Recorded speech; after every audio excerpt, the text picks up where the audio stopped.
Rayad Mohammed, the man accused of sending threatening online messages to the Prime Minister and his family, pleaded not guilty today at the Siparia Magistrate's Court.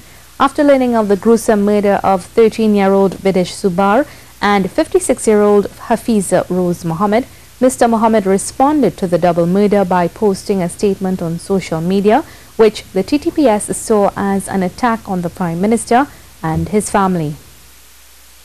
Mohammed, who has since been fired by his boss after the controversial Facebook post, has apologized for his insensitive comments. He appeared at the Siparia Magistrate's Court on Wednesday, charged with sending a grossly offensive message, an offence under the Summary Offences Act. Mohammed has been granted bail in the sum of $15,000 and is scheduled to reappear in court on August 2nd. His lawyer Haseen Sheikh gave an update on what transpired at the court. It carries a fine of $200 and or imprisonment for a month. He pleaded not guilty. He's not guilty at the end of the day, so he was advised to plead not guilty. This is a situation where a person rose up against what is happening in our country and he's being penalized for it. At the end of the day, there are a number of persons on social media and on television and radio programs who have a lot of things to say.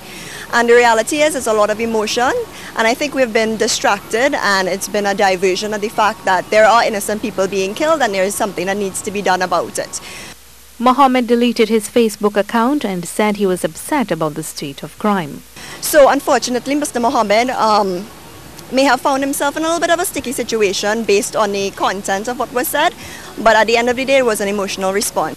According to Section 106 of the Summary Offences Act, any person who A. sends any message by telephone which is grossly offensive or of indecent, obscene or menacing character, B. sends any message by telephone, telegram, which he knows to be false for the purpose of causing annoyance, inconvenience or needless anxiety to any other person, or C. persistently making telephone calls without reasonable cause and for such purpose as mentioned above, is liable on summary conviction to a fine of $200 or to imprisonment for 1 month.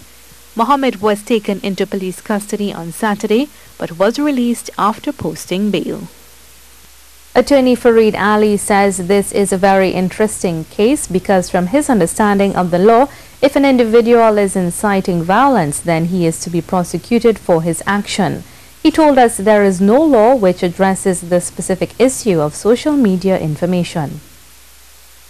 Because we are dealing with the Prime Minister of this country and his children or his daughter, that this comment has been the subject of so much focus. I am of the view that if it is the comment made by the individual that the Prime Minister or his daughter should be subject to a knife attack, and if they are in fact harmed in some way, whether by way of rape or other physical harm, that you would like to see his reaction or his response, then how could that in itself be inciting violence towards the PM and his daughter?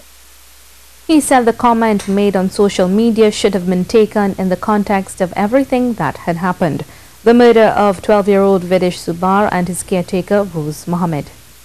How could we not take what he said, the individual, in the context of what has happened? 2 persons have died. 1 has been sexually harassed or sexually interfered with. A Prime Minister in response to that says, we cannot now ban knives. He has not in his comments showed any sort of sympathy or empathy for the citizen who has suffered the wrong. And another citizen has said, what if this Prime Minister or his daughter was a victim and in a similar way? How could that individual now be termed or be deemed to have been acting in a way to incite violence?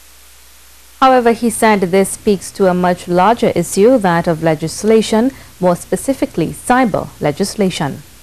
For information to be relevant and admissible in a courtroom, to become evidence, it must first be tested in the court. If an individual has suffered loss, for instance, an individual has been robbed or has been raped, that individual must go into the box and give evidence, and the court must hear the evidence coming from the mouth of the victim. And then the case must be proven. How are we going to admit into evidence a comment made by Facebook media or by any sort of social media? The prosecution in proving the case must prove that the individual is the author of the comment.